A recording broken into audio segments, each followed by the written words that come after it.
Hello students, last lecture में हमने law of motion के बहुत ही इंपॉर्टेंट 3 इक्वेशंस देखे थे, जिसमें फर्स्ट इक्वेशन था v is equal to U plus A T, second equation s is equal to U T plus half A T square and third equation थी v square is equal to U square plus 2as। आज हम क्या करेंगे, ये जो 3 equations थे उसके ऊपर कुछ प्रॉब्लम सॉल्व करेंगे और उसकी प्रॉब्लम किस तरह से एग्जाम में पूछ सकता है ये हम देखेंगे। ओके तो यहाँ पे आपको स्क्रीन पे दिख रहा है, आपका फर्स्ट क्वेश्चन है, an athlete is running on a circular track, he runs a distance of 400 metre in 25 second before returning to his original position, what is his average speed and velocity. तो हमको क्या दिया गया यहाँ पे, first of all कि यहाँ पे दिया गया है कि डिस्टेंस उसका 400 मीटर यहाँ पे उसने कवर किया है, यानी हमारे पास क्या है, डिस्टेंस कितना है, डी हमारे पास वो आपका 400 मीटर है। ठीक है, उसके बाद हम क्या करेंगे, उसका टाइम दिया गया है 25 सेकेंड। तो हम गिवन डेटा में एक 1 बाय 1 पे सब कुछ लिख देंगे। तो उसके बाद जो डिस्प्लेसमेंट है यहाँ पे ध्यान दीजिए, ये एग्जैक्टली सेम है जो हमने ना डिस्प्लेसमेंट के टाइम पर एक एग्जांपल देखे थे कि आप है ना एक ग्राउंड के ऊपर है और आपने यहाँ से स्टार्ट किया है और यहीं पर एंड किया है, मतलब आपका क्या है डिस्प्लेसमेंट, आपका डिस्प्लेसमेंट 0 होगा। ठीक है, तो यहाँ पे देखिए आपका डिस्प्लेसमेंट, यहाँ पे हम क्या करेंगे, इसका डिस्प्लेसमेंट 0 लेंगे। उसके बाद देखिए हमारे पास एक इक्वेशन है, उसमें क्या है, एवरेज स्पीड, यानी हमें क्या करना है, यहाँ पे पूछा गया क्या है कि हमको उसकी एवरेज स्पीड एंड वेलोसिटी, ये दो चीज़ें हमें पता करना है। हमको स्पीड एंड वेलोसिटी दो चीज़ें पता करना है। तो स्पीड के लिए फॉर्मूला क्या है हमारे पास, total distance divided by time taken. ठीक है, तो मतलब टोटल डिस्टेंस इसने कितना कवर किया, यहाँ पे हमको दिया गया है 400 मीटर, 400 मीटर डिवाइड बाय कितने टाइम में किया, 25 सेकंड में, तो हमारे को आंसर आएगा 16 मीटर पर सेकंड। इसी तरह हमको जो वेलोसिटी का जो फार्मूला है, वेलोसिटी का फार्मूला हमने देखे हैं, total displacement divided by taken total time. तो अब क्या देखिए यहाँ पे 0 divide by 25, okay 0 divide by anything आपको 0 ही मिलेगा, यानी इसका डिस्प्ले जो एवरेज जो वेलोसिटी है, वेलोसिटी आपकी 0 आएगी। ओके तो ये देखिए क्वेश्चन जो एक बेसिक क्वेश्चन था, बेसिक क्वेश्चन में क्या देखे हमने कि यहाँ पर आपको एवरेज स्पीड पूछा गया है और वेलोसिटी मालूम करना है। ठीक है, और गिवन डेटा में आपको जो का डिस्टेंस कितना कवर किया उसने वो दिया गया है, और दूसरा जो है आपका टाइम कितना लगा वो दिया गया है। आपको इसके बेस के ऊपर उसका स्पीड और वेलोसिटी दोनों मालूम करना था। तो हम क्या करेंगे, सिंपली इसका फॉर्मूले में पुट किया, हमको पता है स्पीड का फॉर्मूला क्या है, total distance cover divided by time taken. उसके बाद क्या है, एवरेज वेलोसिटी का total displacement divided by time taken. इस तरह से हमारे फर्स्ट क्वेश्चन का आंसर आएगा। नेक्स्ट क्वेश्चन देखते हैं। An aeroplane taxies on the runway for 30 seconds with an acceleration of 3.2 meter per second.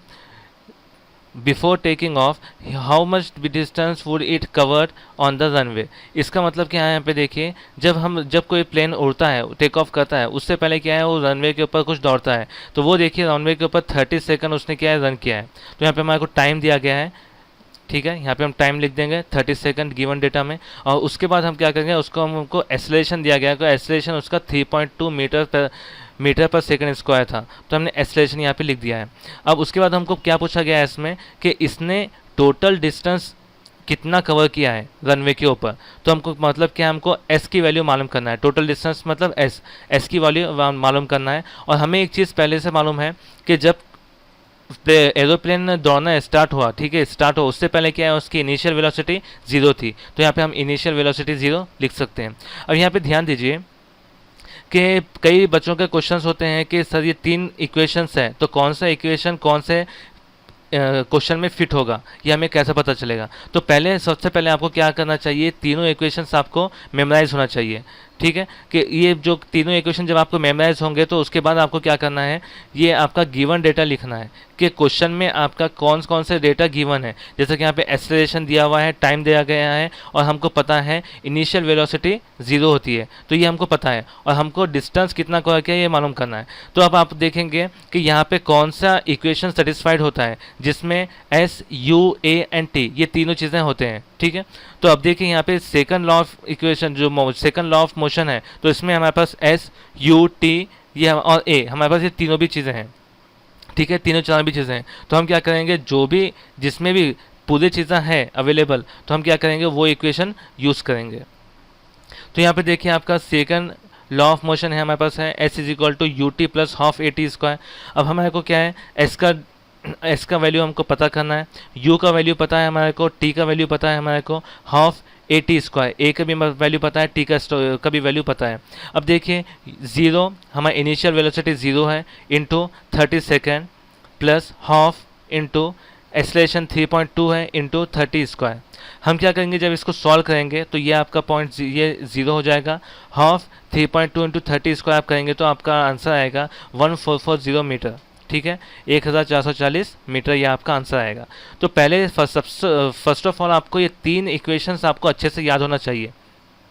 जब ये तीन इक्वेशन आपको याद हो जाएंगे तो ये कोई भी क्वेश्चन इतना हार्ड नहीं होगा आपको सॉल्व करने। जस्ट आपको वो इक्वेशन लिखना है, उसमें वैल्यूज़ पुट करना है जो भी आपके गिवन डेटा में दिए गए हैं, और उसके बाद आपको उसको कैलकुलेट करके मैथमेटिकली आपको इक्वेशन का आंसर निकालना है। इसी तरह से नेक्स्ट क्वेश्चन देखते हैं।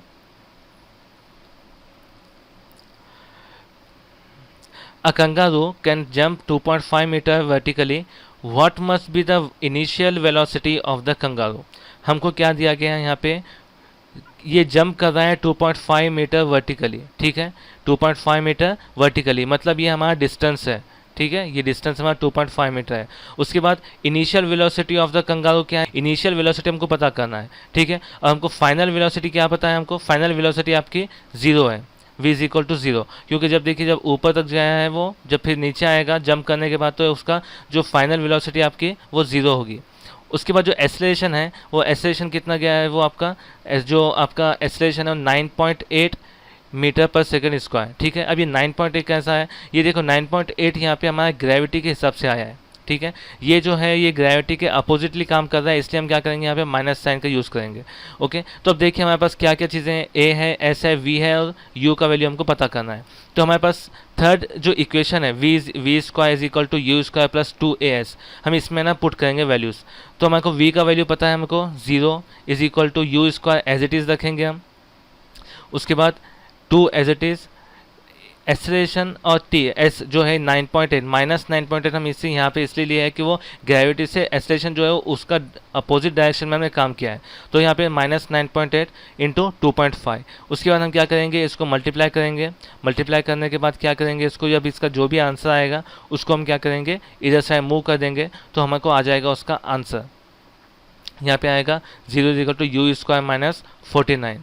ओके, ये माइनस से ओपन हुआ 49 आपका आंसर आएगा। तो U square is equal to, हम जब माइनस 49 को इधर ले जाएंगे तो प्लस 49 होगा, और यू जब हम अंडर रूट लेंगे इसका, ठीक है, यू स्क्वायर है यहाँ पे तो यू मालूम करना है, तो हम उसका जब अंडर रूट लेंगे तो हमारे को 7 उसका आंसर आएगा। तो यहाँ पर ध्यान दीजिए कि यहाँ पे हमने माइनस क्यों लिया है, क्योंकि हम जो हम साइन माइनस इसलिए यूज़ कर रहे हैं कि एक्सेलरेशन जो डायरेक्शन है वो अपोजिट है। ओके, नेक्स्ट क्वेश्चन देखते हैं, fourth question. A motorboat starts from rest and moves with uniform acceleration if it attains the velocity of 15 meters per second in 5 seconds. Calculate the acceleration and the distance traveled in that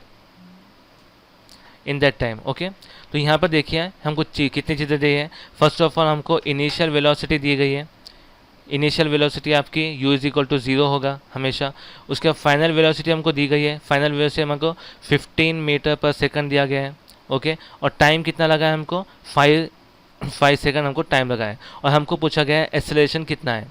ठीक है, ये acceleration पूछा गया है। पहले हमको क्या है पूछा है यहाँ पे एक्सेलरेशन, और उसके बाद हमको डिस्टेंस। तो पहले हम एक्सेलरेशन के बारे में देखेंगे और उसके बाद हम क्या करेंगे, फिर डिस्टेंस मालूम करेंगे। तो पहले एक्सेलरेशन का हमको एक सिंपल फार्मूला है, a is equal to v minus u divide by t, final velocity minus initial velocity divide by time. तो हम क्या करेंगे, यहाँ पे हमको दोनों भी पता है, इनिशियल वेलोसिटी भी पता है, फाइनल वेलोसिटी भी पता है। तो हम क्या करेंगे, सिंपली फाइनल में से इनिशियल माइनस करेंगे, 15 माइनस 0 डिवाइड बाई 5, तो हमको आ जाएगा एक्सेलरेशन 3 मीटर पर सेकंड स्क्वायर, 3 मीटर पर सेकंड स्क्वायर हमको आ जाएगा इसका एक्सेलरेशन। अब क्या करेंगे हम, हमारे पास एक्सेलरेशन की वैल्यू आ चुकी है, ए की वैल्यू भी हमारे पास आ चुकी है। अब हमको क्या करना है, एस की वैल्यू पता करना है। तो एस की वैल्यू पता करने के लिए हम फिर से वही फार्मूला यूज़ करेंगे सेकंड लॉ ऑफ इक्वेशन का, S is equal to U T plus half A T square. अब क्या करेंगे हम, एस की जगह एस को ऐसे ही रखेंगे, यू की जगह हम क्या करेंगे 0 पुट करेंगे, टी हमारा 5 है। उसके बाद हम क्या करेंगे हाफ 3 इंटू 5 स्क्वायर, 3 है हमारा एक्सेलरेशन आया है आंसर से, और ये टाइम जो है हमारा 5 का है। तो यहाँ पे जो भी मल्टीप्लाई के बाद 0 होगा तो 0 हो जाएगा, 0 + 75/2 is equal to 37.5। Okay, 37.5, 5² is equal to 25, 25 into 3 75, 75 divided by 2 मतलब 37.5। तो इस तरह से हम क्या करेंगे, इतने सिंपल इक्वेशन आपके क्वेश्चंस आएंगे। जस्ट आपको क्या करना पड़ेगा, इसमें इक्वेशन जो है आपके 3 इक्वेशंस वो आपको पता करना पड़ेगा, वो आपको याद रहना पड़ेगा। जब आपके पास 3 इक्वेशन याद है तो आप क्या करेंगे, ईजिली उसे जब गिवन डेटा आप लिखेंगे तो फर्स्ट ऑफ ऑल आपको एग्जाम के बाद पहला गिवन डेटा, जैसे आपका क्वेश्चन आएगा पहले आपको गिवन डेटा लिखना है। गिवन डेटा लिखने के बाद आपको देखना है कि गिवन डेटा में कौन कौन सी चीज़ें अवेलेबल है और क्या पूछा गया है। जब आपको पता चल जाएगा कि कौन कौन सी चीज़ें गिवन है, उसके बाद क्या पता करना है, तो आप इजीली कौन सा इक्वेशन, लॉ ऑफ मोशन का कौन सा इक्वेशन लगेगा आप इजीली देख सकते हो उसे। ओके, लास्ट लेक्चर में जो आपके लॉ ऑफ इक्वेशन जो हमें ड्राइव किए हैं उसमें जिस कुछ बच्चों को प्रॉब्लम है तो उसको जिसको भी प्रॉब्लम है वो क्या है, पर्सनल मैसेज कीजिए क्या प्रॉब्लम आ रहा है उन्हें। और देखा जाए तो आप है ना वीडियोस को रिपीट देखिए, ओके, पॉज करके रिवाइंड करके देखिए, ठीक है। और जो आपको पॉइंट वाइज लिख लीजिए। फॉर एग्जांपल आपने क्या किया है, आप ये क्वेश्चन सॉल्व कर रहे हैं तो आप पहले गिवन डेटा आपको समझ में आ गया तो पहले गिवन डेटा लिख लीजिए, उसके बाद कौन सा फॉर्मूला यूज़ कर रहे हैं आपको समझ में आया तो वो लिख लीजिए। इस तरह से आप क्या कीजिए, पॉइंट वाइज है ना एक एक क्वेश्चन एक एक चीज़ को नोट डाउन करते जाइए, तो आपको जो प्रॉब्लम है वो प्रॉब्लम नहीं होगी। ओके, सिर्फ और सिर्फ पहले वीडियो देख लेंगे, बाद में फिर आप है ना लिखने के लिए स्टार्ट करेंगे तो आपको प्रॉब्लम होने ही वाली है। इसलिए क्या कीजिए पॉइंट वाइज आप है ना लिखना स्टार्ट कीजिए, पॉइंट वाइज नोट बनाइए तो आपको इजीली समझ में आ जाएगा। Okay, thank you.